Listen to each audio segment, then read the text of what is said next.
ఓం సమర్థ సద్గురు సాయినాథాయ నమః. శ్రీ సాయిలీలామృతం అధ్యాయం 29. శ్రీ సాయిలీలామృతం శ్రీ గురుచరిత్ర పారాయణ చేస్తున్నప్పటి నుంచి జటిలమైన సమస్యలెన్నో పరిష్కారమై మనసుకు ఎంతో హాయిగా ఉంది. ఈ మధ్య మా సంస్థలో ఒక ఉన్నతాధికారి చేసిన అనుచితమైన నిర్ణయం వలన నాకు 1200 రూపాయలు నష్టం వచ్చే ప్రమాదం ఏర్పడింది. ఆ నిర్ణయము అనుచితమని ఎంత వివరించినా ఆయన తన నిర్ణయం మార్చుకునే ప్రసక్తే లేదన్నారు. ఈ విషయమై నేను పారాయణ చేస్తుండగా ఆయన పదవీ విరమణ చేయబోతున్నారని తెలిసింది. నేను శ్రీ గురు చరిత్రలో మహిమ ఉంటే ఆయన తన నిర్ణయాన్ని మార్చుకోవాలని దత్తస్వామికి చెప్పుకొని శ్రీ గురుచరిత్ర ఒక ప్రతి ఆయనకు కానుకగా పోస్టులో పంపాను.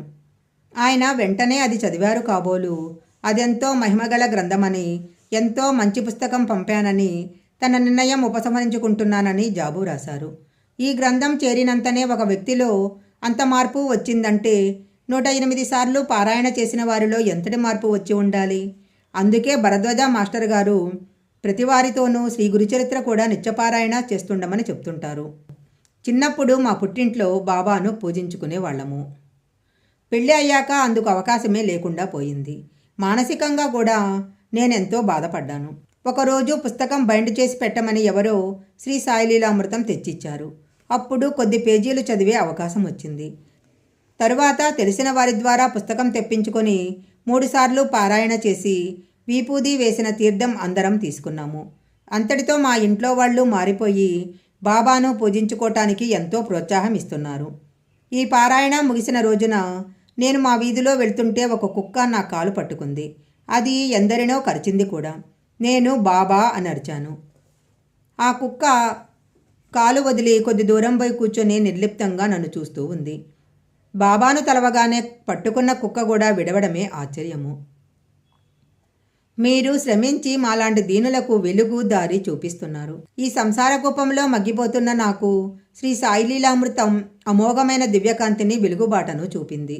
సాయి కృప వలన నా శ్రీమతి శ్రీ సాయిబాబా జీవిత చరిత్ర 3 సార్లు, శ్రీ గురుచరిత్ర 9 సార్లు పారాయణ చేసి అక్కలకోట స్వామి చరిత్ర చదువుతుండగా స్వప్నంలో దివ్యపురుషుడైన ఒక మహాత్ముడు దర్శనమిచ్చి 2 మామిడి పండ్లు ప్రసాదించారు. ఆ మర్నాడే మా ఆశలు నిజం చేస్తూ మాకు బాబు జన్మించాడు. జనవరి 1981లో మకర సంక్రాంతికి అయ్యప్ప స్వామి దర్శనానికి వెళ్ళదలిచి మాల ధరించాను. ఈ దీక్ష పొనటానికి ముందు శ్రీ సాయిలీలామృతము, శ్రీ గురుచరిత్ర పారాయణ చేశాను. తరువాత వ్యానులో బయలుదేరి ఒక తెల్లవారుజామున కాలినడకన కొండకు బయలుదేరే చోటికి చేరాము. కొంత దూరం వెళ్ళాక కొండలు చూస్తుంటే ముందుకు సాగగలనా అనే భయం మొదలైంది. అప్పటి నా వయసు 49 సంవత్సరాలు. మొత్తము 45 మెట్లు ఉన్నాయి. సాయంత్రం 6 గంటలకు మేము వెళ్లే దారి ఇరుకుగా అయింది. చాలా జాగ్రత్తగా వెళ్ళాలి. చీకటి పడింది. నాకు పూర్తిగా నీరసం వచ్చిన సాయిబాబా గుర్తొచ్చారు. కాలెత్తితే 2వ కాలు మోపటం చాలా బాధగా ఉంది. కొద్ది క్షణాలలో చేతిలో కర్ర పట్టుకొని కాళ్లకు రబ్బరు చెప్పులున్న ఒక వృద్ధుడు నన్ను కలుసుకొని నా ఎడమ చెయ్యి వారి చంకలో పెట్టుకొని, భయం లేదు, నా వెంట నడువు అన్నారు. వారి చంకలో నా చెయ్యి పెట్టుకోగానే నా నీరసమంతా తొలగిపోయింది. అరగంటలో లైట్లు వెలుగుతున్న ఒక విశాలమైన ప్రదేశం చేరుకున్నాము. అప్రయత్నంగా నా చెయ్యి వారి చంకలో నుంచి జారిపోయింది. వారు కూడా వస్తున్నారని తలచి కొన్ని అడుగులు వేసి వారిని కలుసుకొని వందనం తెలపాలని చూశా కానీ వారెక్కడా కనిపించలేదు. శ్రీ సాయినాథుడే ఆ రూపంలో వచ్చి నన్ను కష్టమైన బాట దాటించి అదృశ్యమయ్యారు. చివరకు స్వామి సన్నిధానంలో మెట్ల దగ్గరకు చేరగానే ఆ జనం ఒత్తిడికి నాకు శ్వాస ఆడక అవి నా ఆకర్షణలా అనిపించింది. ఆ తొక్కిడికి కొందరు కింద పడిపోయారు, కొందరు ఇరుముడులు పడిపోయాయి. అయినా నేనెలాగో మెట్ల దగ్గరకు చేరి టెంకాయ కొట్టగలిగాను. తరువాత కన్నుమూసి తెరిచే లోపల 18 మెట్ల పైనున్నాను. అక్కడికి ఎలా రాగలిగానా అని నాకే ఆశ్చర్యం వేసింది. స్వామిని దర్శించుకొని సుఖంగా ఇల్లు చేరాను. శ్రీ సాయిలీలామృతం మొదటి ముద్రణలో ప్రూఫ్ల వలెనున్న కొద్ది పేజీలు మాత్రమే పిన్నుకుట్టనివి ఒక భక్తుని ద్వారా దొరికాయి.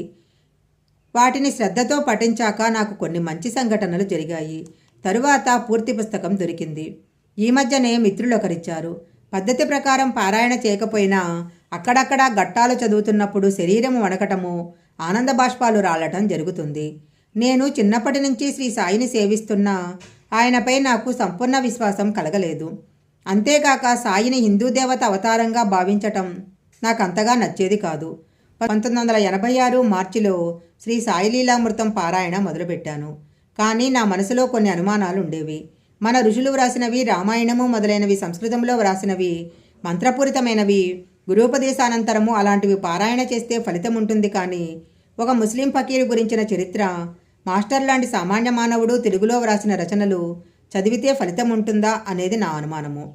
పారాయణ మొదలుపెట్టిన 4 రోజులకు నాకు కలలో శివలింగంలో నుంచి ఈశ్వరుడు, ఆయనలో నుంచి నరసింహస్వామి దర్శనమిచ్చి, నీకు తెలుగులో వ్రాసిన మాస్టర్ గారి రచనలు ఫలితమిస్తాయా అని అనుమానం పెట్టుకోవద్దు, తప్పక ఫలితం ఉంటుంది. శ్రీ సాయిలీలామృతము, శ్రీ గురుచరిత్రలే కాక ఇంకా ఇతర రచనలు కూడా చదవాలి అంటూ ఏవో కొన్ని పుస్తకాలు నా చేతిలో ఉంచారు. తరువాత మా పాప కూడా సాయి విగ్రహంలో నుంచి బాబా వచ్చి నరసింహస్వామిగా మారిపోయినట్లు కల వచ్చింది. శ్రీ సాయిలీలామృతం, శ్రీ గురుచరిత్ర పారాయణ గురించి సాయిబాబా స్వయంగా గాక నేను ఏ హిందూ దేవతలను ఆరాధిస్తుంటానో ఆ దేవుళ్లే స్వయంగా వచ్చి చెప్పటము, ఆ దేవతలు సాయిబాబా ఒక్కరేనని నిరూపించటం జరిగిన తరువాత నా సందేహాలన్నీ తీరిపోయాయి. శ్రీ సాయిలీలామృత పారాయణ వల్ల నాకేగాక ఇతరుల కోసం నేను చేసిన పారాయణలు కూడా వెంటనే ఫలితం చూపించటం నా స్వానుభవము. శ్రీ సాయి 72 గంటలు సమాధి చెందటము. ఈ సంఘటన జరిగిన తేదీని వేరువేరు రచయితలు వేరువేరుగా వ్రాశారు. శ్రీ సాయి శరణానంద డిసెంబర్ 1883 ప్రాంతంలో రాత్రి 10 గంటలకు బాబా శరీరం త్యజించి మరలా 3వ నాడు తెల్లవారుజామున 8 గంటలకు లేచినట్లు వ్రాశారు. శ్రీ సాయి సచ్చరిత మరియు తదితర గ్రంథాలు 1886 మార్గశిర పౌర్ణమి నాడు సాయి శరీరం త్యజించినట్లు వ్రాశాయి. సామాన్యంగా మార్గశిర మాసం డిసెంబర్లో వస్తుంది. కానీ అవస్థే అనే ప్రత్యక్ష భక్తులొకరు ఈ సంఘటన జరిగినది ఆగస్టులోనని, చాలా కాలం తర్వాత ఆయన చూసుకుంటే శ్రీ రామకృష్ణ పరమహంస సమాధి చెందిన రోజు, సాయి మరలా లేచిన రోజు ఒక్కటేనని గుర్తించామని పూణేలో ఒక ప్రసంగంలో చెప్పారు.